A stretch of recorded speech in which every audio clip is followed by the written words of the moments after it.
collaboration with the Cyprus Mail, this is the Cyprus News Digest with Rosie Charalambous.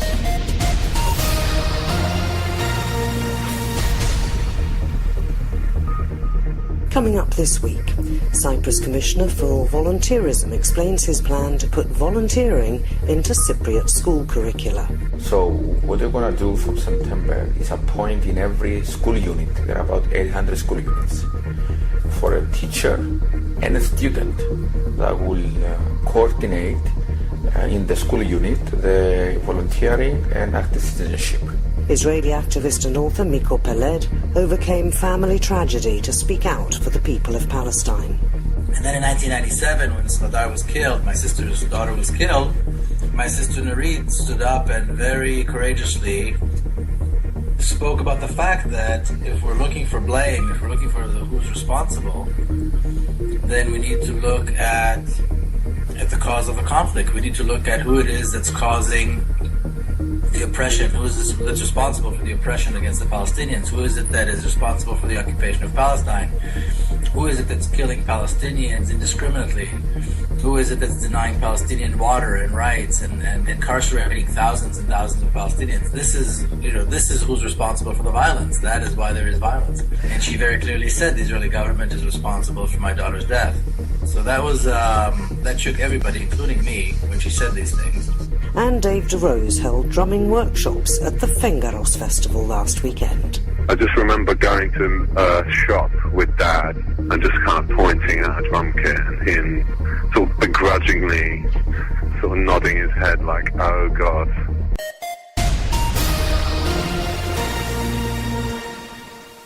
Yannis Yanagis is the Presidential Commissioner for Volunteerism in Cyprus, and he's been working very hard since he took office to ensure that volunteering becomes part of the public school curriculum.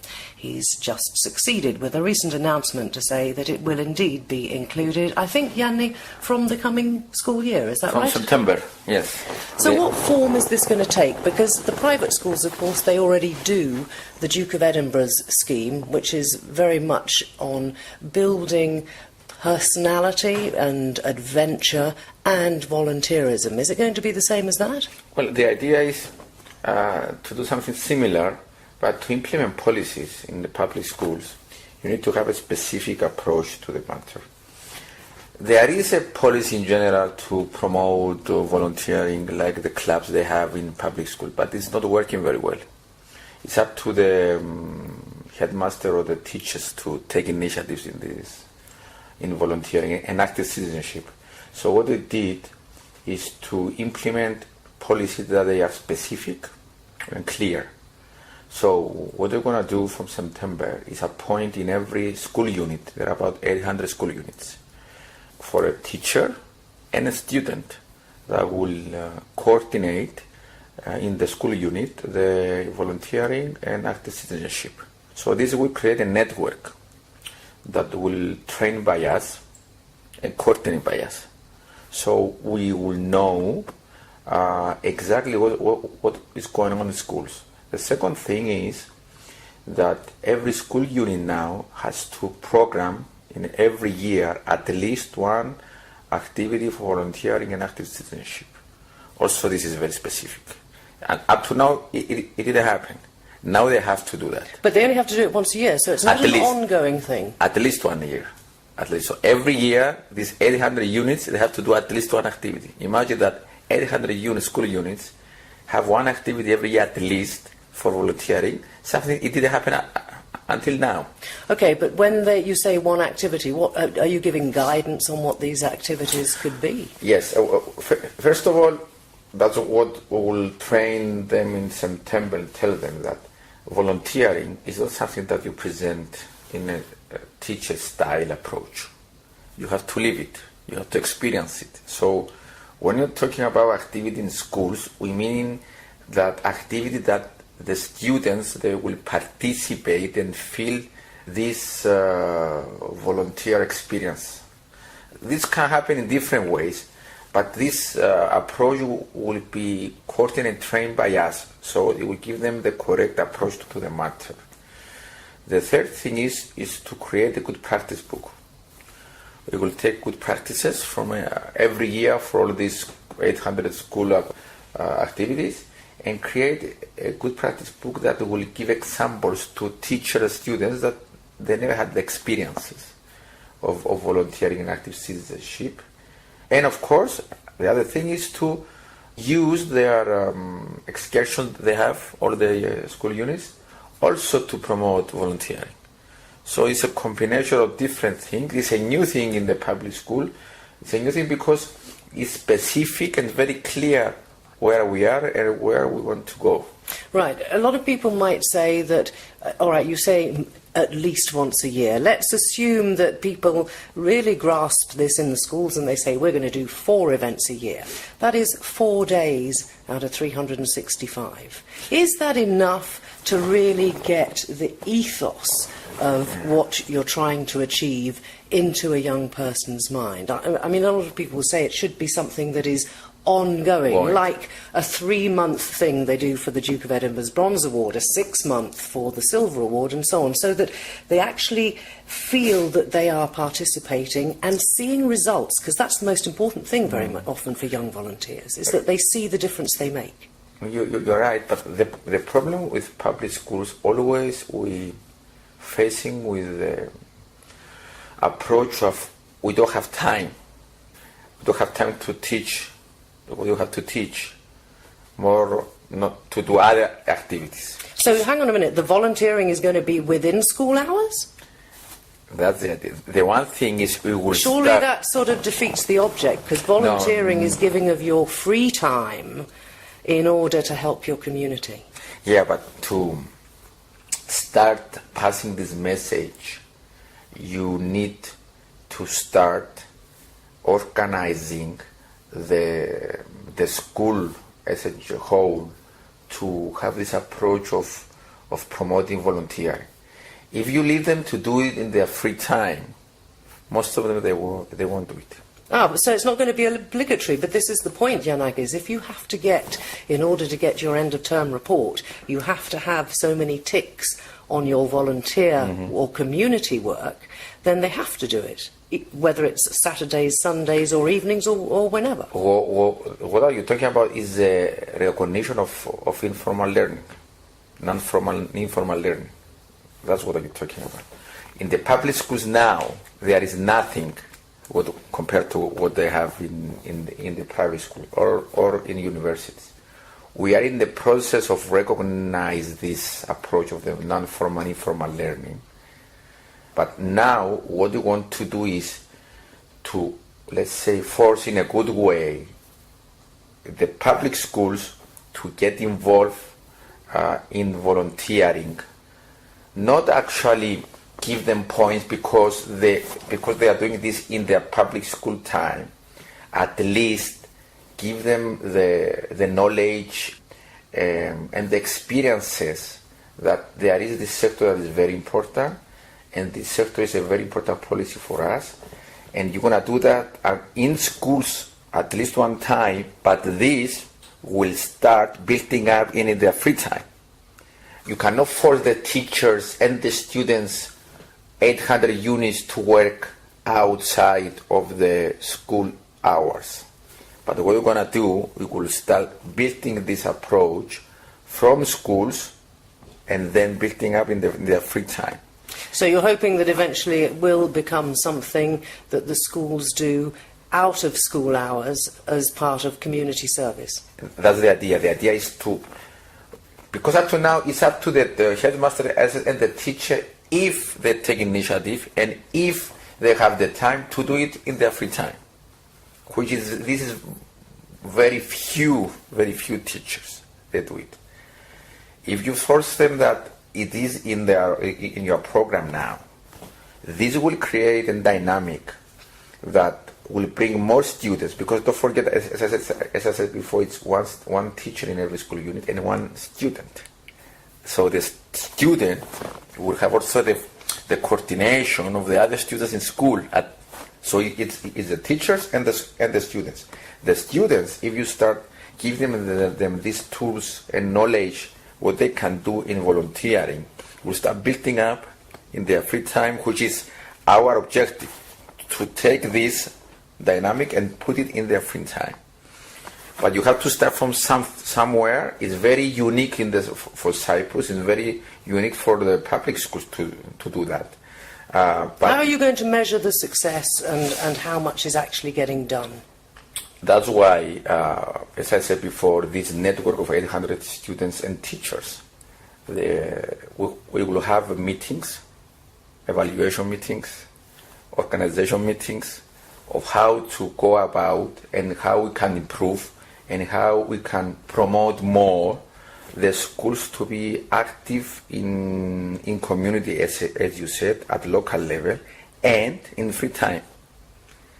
To do that, you have to start from here. If you leave this to them as a voluntary approach in their free time, up to now they don't have any success. So we are building now a network that will have the power to implement activities in schools at the beginning, and then you go to the local level and community in their free time. Because this is a good practice they've done in other countries when they was trying to promote volunteer activities. And because our public school is governmental schools, it's not like in other countries they belong to the local authorities and they cooperate more. And our local authorities, they have their own problems now, so they are not very involved in this area also. So I think that this approach is very important of how we promote and how we educate the teachers and the students of the possibilities they are in the voluntary sector. Well, I wish you every success. There we are. That's a brand new thing for our schools in Cyprus. And I've just been talking to Yannis Yanagis, who is the Commissioner for Volunteerism. Keep up to date with events in Cyprus and around the world with the Cyprus News Digest. And now some good news if you're an expat living in Cyprus. Do you want an easier way of making contact with friends and family back home? Well, if you're tired of trying to arrange Skype dates with loved ones only to be frustrated by poor quality and delayed and awkward conversations, then the Cyprus News Digest has the answer. We've teamed up with the Expat Phone Company to offer you a 1-month free trial of the EPphone service. You'll get a real physical telephone for free that simply plugs into the back of your internet connection. Once it's plugged in, it's connected with your own personal UK phone number with a UK area code of your choice. Friends, family and colleagues in the UK can call you on this number without paying international call charges. With EPphone, you get professional business-grade call quality without any hidden charges. You can also make phone calls with your EPphone. Just dial any number in any country and your call will be charged at the local rate of that country, saving you the huge international calling rates charged by your current phone provider. You can sign up for this trial at www.epphone.com. That's EPFONE.com. You simply enter the promotion code CND in the relevant box to waive the first month's low service charge. This is the Cyprus News Digest, making your life easier and cheaper with EPphone. Check www.epphone.com. Listen online to the Cyprus News Digest on YouTube or at cyprusmail.libsyn.com. The latest program is uploaded every Friday, and if you missed one, you can catch up there. After 4 weeks of carnage, a fragile truce seems to be holding in Gaza, unlike the 72-hour ceasefire declared last Friday, which was shattered in just a couple of hours. Last weekend, I spoke to Israeli peace activist Miko Peled about the latest crisis in Gaza. Miko, thanks for joining me. How, first of all, did you become a peace activist?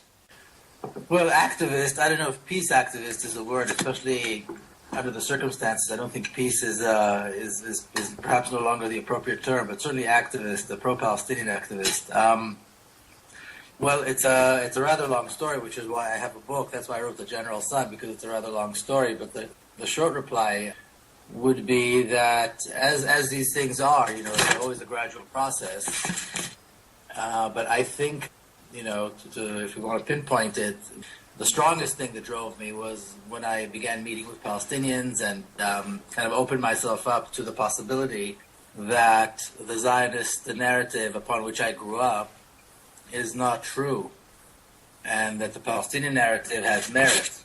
And then from there to realizing that out of the two narratives, only one could be true because they are diametrically opposed, because the differences between them are not small. They're not differences in detail. The differences, they're diametrically opposed. They're great differences, and only one can be true. And the more I looked into it, the more I read, and the more I spoke to people, and the more I traveled in Palestine, I realized that I actually grew up in Palestine, although I didn't know it.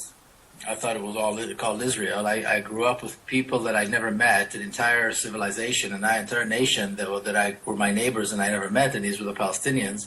And that's why the book is, the General Son, and then also the journey of an Israeli in Palestine, because the journey is what led me to understand what Palestine is all about and the depth of the narrative of the Palestinian people.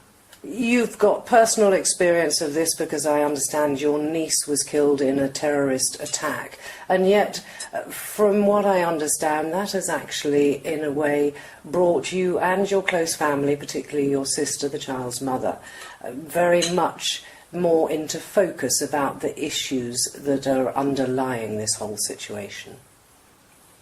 Yes, well, that was certainly a moment that shook all of us. There's no question about that.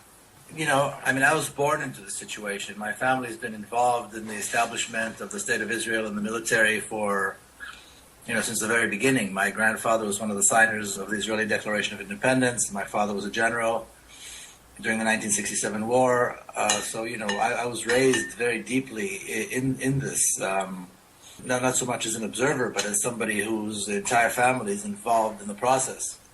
And then in 1997, when Smadar was killed, my sister's daughter was killed, my sister Nurit stood up and very courageously spoke about the fact that if we're looking for blame, if we're looking for who's responsible, then we need to look at the cause of the conflict. We need to look at who it is that's causing the oppression, who is this that's responsible for the oppression against the Palestinians, who is it that is responsible for the occupation of Palestine. Who is it that's killing Palestinians indiscriminately? Who is it that's denying Palestinian water and rights and incarcerating thousands and thousands of Palestinians? This is who's responsible for the violence. That is why there is violence. And she very clearly said the Israeli government is responsible for my daughter's death. So that was that shook everybody, including me, when she said these things. And it drove me into this journey of discovery about Palestine and about the Palestinians, and discovering and realizing what I consequently realized. Your answer seems to be that the whole area should not be a two-state solution, but a one-state solution with equal rights for all its citizens. Given that you've just said that there can only be one of two truths, how on earth could that work? Well, Israel created a reality where there is one state over all of Palestine. There is no room for another state in Palestine. Israel created a reality where the entire country is one state. It's all governed by the state of Israel. The populations are completely mixed, even though they're completely segregated. They are mixed, and even though it's an apartheid state where only one side has rights, the Israelis have rights and the Palestinians do not, it still functions as one state. The life of every Palestinian and the life of every Israeli is governed by the state of Israel. So the question of partition is no longer relevant, because there is no area where you could say, okay, well, this will be Palestine because it's predominantly Palestinian. There's no such area anymore. There is no more West Bank. The two-state solution was based on the idea that the West Bank would be a Palestinian state. Well, there is no more West Bank. It's only in the minds of people who are old enough to remember that there was a West Bank, that there is a West Bank. There is no more West Bank. And so, since Israel created a reality where there's one state over the entire country, and the population is completely mixed, and there is no way to divide the population. Not that it would have been a good idea anyway, but there is no possibility for it anymore. The only other solution, if we agree that we reject racism, if we agree that we reject apartheid, if we agree that we reject the brutal violence of this colonialist, racist regime, which is what Israel is, then a democracy with equal rights for everyone is the only other solution. It's a small country. Like I said, the population is, even though it's segregated and unequal, it is mixed. And so the only other way to do this is to replace this racist regime, racist colonialist apartheid regime, with a normal democracy, which is what was done in South Africa and in other places. Do you think it could work in Israel? Because it does seem as well that a high proportion of the population of Israel, although we have seen demonstrations on the streets about what's going on in Gaza at the moment, the majority do seem to be behind their government, and everywhere you look on social media, all you see very often is people saying, well, what would you do if they fired rockets at you? Yeah, these things don't happen because the privileged agree. These things happen because the privileged one day realize that it's over. Apartheid didn't fall because the whites decided to give up their privilege.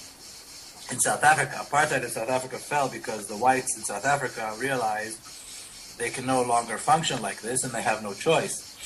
And there's no doubt in my mind that Israelis are going to be facing the very same reality, and very soon.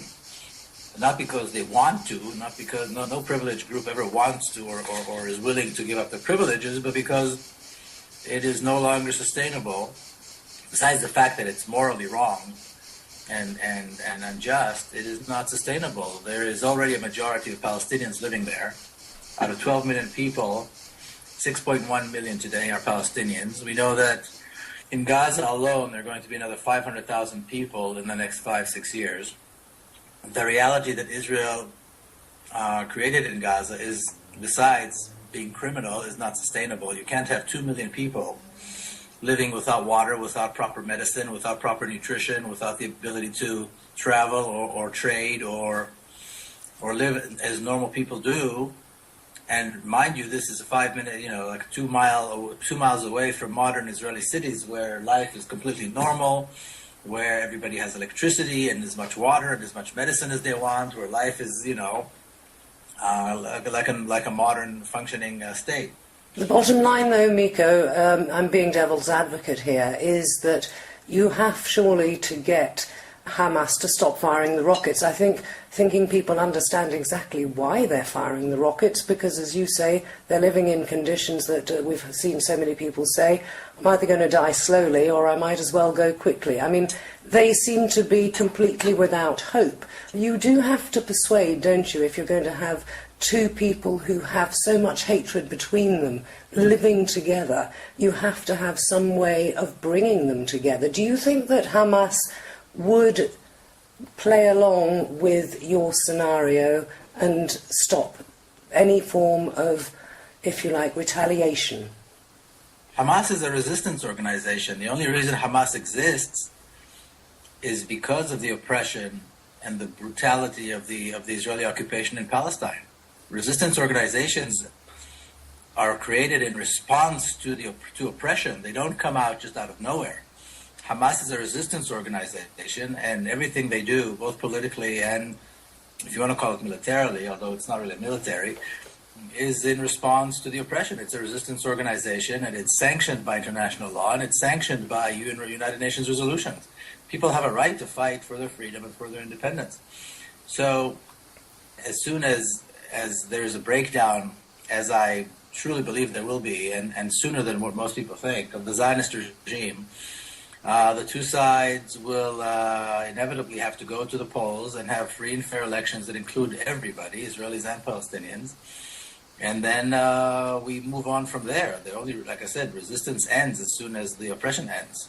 You've got a lot of friends who are Palestinians, and I'm sure much better insight into things on the ground in Gaza than almost anybody else. What do they say about their hopes for the future?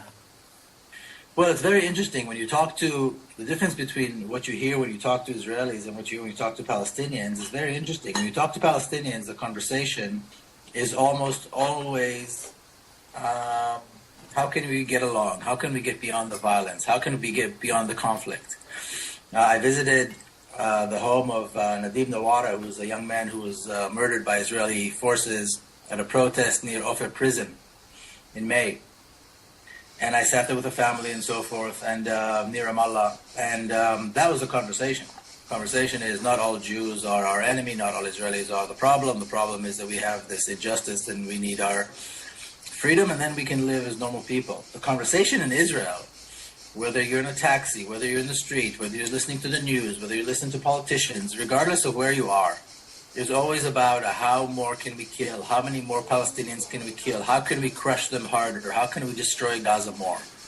The difference between the two sides is striking in terms of the conversation, in terms of the debate. Israel is a very racist, very violent society. Yes, so the question remains, how on earth do you bring them on board into a shared state? You create a reality where they have no choice. And the reality, Miko, is that everybody is being fed such massive disinformation. And in fairness, it is happening to some degree on both sides, but there is undoubtedly, what do you call it, Hasbara, I think, in Israel, where information is so greatly censored and doctored that is it surprising they don't have any idea of what's going on? No, it's not. I mean, this is the reality in all racist societies. South Africa was the same. The whites in South Africa were sure that the blacks were going to murder them and rape their women. As soon as, apartheid, as soon as they had lost control, that would be the end of all life for white people. And we know that most white people remained, and the sky didn't fall, and they had Nelson Mandela as president. So even though in the late 80s people still didn't think it was going to happen, by 1994 Mandela was president. So these things have a life of their own, and I think there's an inevitability in the transformation, particularly in such a small country with two populations that are highly educated and highly professional. I mean, even in Gaza, literacy rates are some of the highest in the world, over 92% literacy rates, and even under such harsh conditions, people go to school, and they've got, I think, 8 universities in Gaza. So we're not talking about a situation where you've got millions of uneducated, impoverished people. You've got two societies that are highly educated, that can know how to function. Even Hamas in Gaza functions quite well by all measures as a state, even with all the difficulty. And so they know how to run. Both sides know how to govern. Both sides have traditions of democracy, albeit imperfect. And there's no reason why it cannot work. Now, these things don't happen because people want them to happen. There's a reality here. I'm sure Palestinians in Gaza would rather wake up one morning and see that all the Israelis disappeared. Of course, that's not likely to happen. And it's not likely to happen that the Palestinians are going to disappear either. And so this is a reality that both sides need to come to terms with. I argue that Palestinians have come to terms with it. Their willingness to live together, as long as we live with equality and justice, they've been ready to do this for a very long time. Israelis are going to have to get used to it, and they will get used to it the day after it happens. And that's what happens with privileged societies. What is your hope for the whole area? And, I mean, a timeline is almost impossible to fathom, particularly bearing in mind the hopes that we had for something to come out of Cairo meetings and then the break in that ceasefire. I don't know that I had any hopes of the Cairo meetings. The Egyptian regime is a rogue regime that is collaborating with Israel and the U.S., and their proposals for a ceasefire, I think, were unacceptable by any measure, by any standard. So I don't think there was any hope, because what the Egyptians and the Americans and the Israelis are trying to do is bring the Palestinians to surrender. And they won't surrender. They won't surrender. And any ceasefire that does not include rebuilding, the end of the siege, and release of prisoners does not make any sense. So in that regard, I think the Palestinians are on the right track, although tragically they're paying a heavy price. But I do believe that once these things do happen, and inevitably they will happen, eventually, I think when the body count reaches 2,000, 3,000, 4,000 in Gaza, the world will begin to notice, and somebody will step in and force Israel to stop and lift the siege, eventually pay for the damages and repatriate the refugees, and then move on until eventually the Zionist regime collapses and we have a real democracy. And then, if you take away this regime, this horrific racist regime, then what we see is a country full of potential, and I think they will meet that potential. I have to just run this past you. I spoke last week on the programme to Paul Hershen, a spokesman from the Israeli Foreign Ministry, who, regardless of what I asked him, was most insistent in saying that there was only a naval blockade in Gaza, that there was no occupation. What do you say to that? Well, he's a liar. He works for a racist, oppressive, brutal regime. Obviously, he's going to lie. And Israelis believe, like the Nazis did, that the more you repeat the lie, the more people believe it. And I think they've succeeded. People are believing their lies. I don't know why people are giving a platform for Israelis and the Israeli point of view to be aired. I think they should be shunned. They lie, they kill, they murder indiscriminately, and of course then they try to make it seem as though the victim is to blame. Israel has locked Gaza. Gaza is a concentration camp. People are dying because of lack of basic medicines, where, like I said, a mile, 2 miles away from there, you have modern Israeli cities that lack nothing. And the only reason the people in Gaza are dying is because they are Palestinians. It has nothing to do with Hamas. It has nothing to do with rockets. The blockade, actually, and the killing and the attacks on Gaza didn't begin with Hamas. They began in the early 1950s when the Gaza Strip was created and the refugee problem was created as a result of the ethnic cleansing that Israel conducted in Palestine. We cannot take this, what is happening today, we cannot separate it and isolate it from the rest of what Israel has been doing for the last 65 years.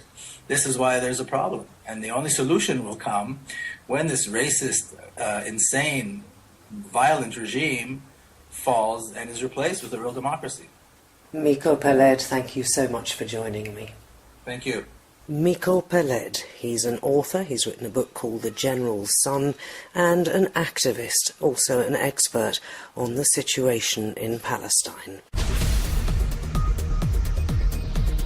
Online and as a podcast, this is the Cyprus News Digest with Rosie Charalambous.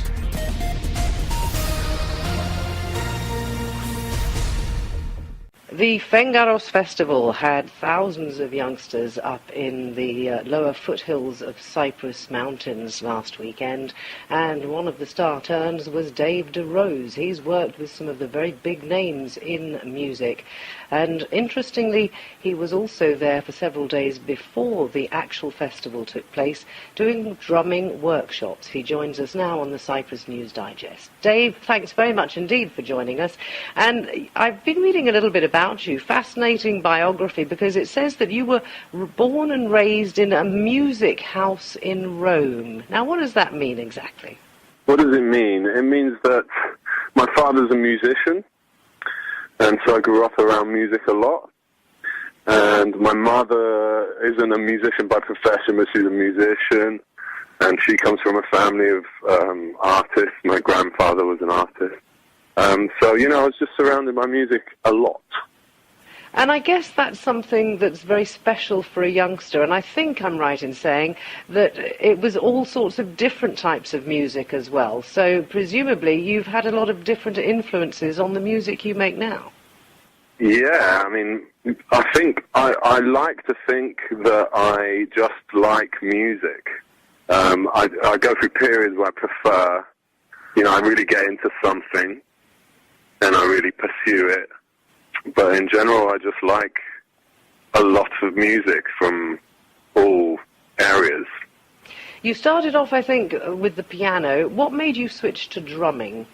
I don't know. It could be anything, really. Rebellion. I can't, as I remember it, I was playing piano. I was being made to do classical music, which eventually wasn't something I could really relate to at that age. So it was around 13 that I kind of stopped. And then I didn't really do much. I mean, obviously I was listening to music, and I don't really know what happened, but I think I just remember going to a shop with Dad and just kind of pointing at a drum kit and him sort of begrudgingly sort of nodding his head like, oh, God. I'm sure he's changed his mind now, has he? He certainly has, yeah. He certainly has. I mean, he with all the, obviously it was a noisy, I lived in a little flat in Rome, so it was quite noisy for the neighbours. And, he encouraged me a lot, so it all worked out in the end. You've worked with some really big names, Mark Ronson, Jamie Cullum. How do you approach those different types of music when you're invited to either go on tour or to go and do a studio session with them? Well, I think I just listen to the music and I try to participate in a way that makes the music the key person in charge. I'm a slave, and not in a bad way. I just want to do the right thing, because when I do the right thing, I feel good. I love music, and for me, music is more important than me when I'm playing. And presumably when you're sharing your experience in the workshops, because I think you take a fairly sort of holistic approach to your workshops, talking not just about the techniques, but also about the ups and downs of the music business. Yeah, all sorts of things. Meditation. I mean, I don't know if this is normal. I think it is. I think I'm very close to music. It's like my best friend. I've got lots of real best friends, humans, but I'm very close to music and I love it so much. And for me, meditation through music is something that happens a lot. I get some great benefits from it. It's a lot to do with repetition. And, I think music's just good for the spirit. So yes, we don't talk, we barely talk about technique. I mean, we talk about time, about having really strong sense of time. And, we've worked on getting into the zone in a meditative state. And also we've talked about the business as in, what do you need in order to be hireable? So like exactly what we're talking about now. So why does Jamie call me to play, Very quickly, just tell us about the next album you've got coming out. Thank you. My new record is my 6th album. It's my first album of songs, and I'm very proud of it. And it's coming out on the 13th of October. There's a release party with performance on the 10th of October, upstairs at the Ritzy in Brixton in London. It's certainly a new venture for me, but it's definitely about the music again, so it reflects me very much. And where can people find out more about it? I have a Facebook, Dave Duros Music. I have a website, davedurosmusic.com, and there's a lot of information there. There's my previous records as well. Dave, have great fun over the festival, and we'll point people in the direction of daveduros.com to find out about the past music and the upcoming new album. Many thanks for joining me. Thank you so much.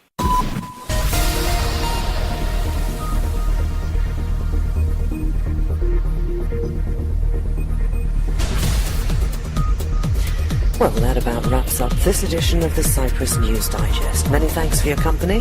Hope you'll join me next week. Until we meet again, take care and God bless. Bye-bye now.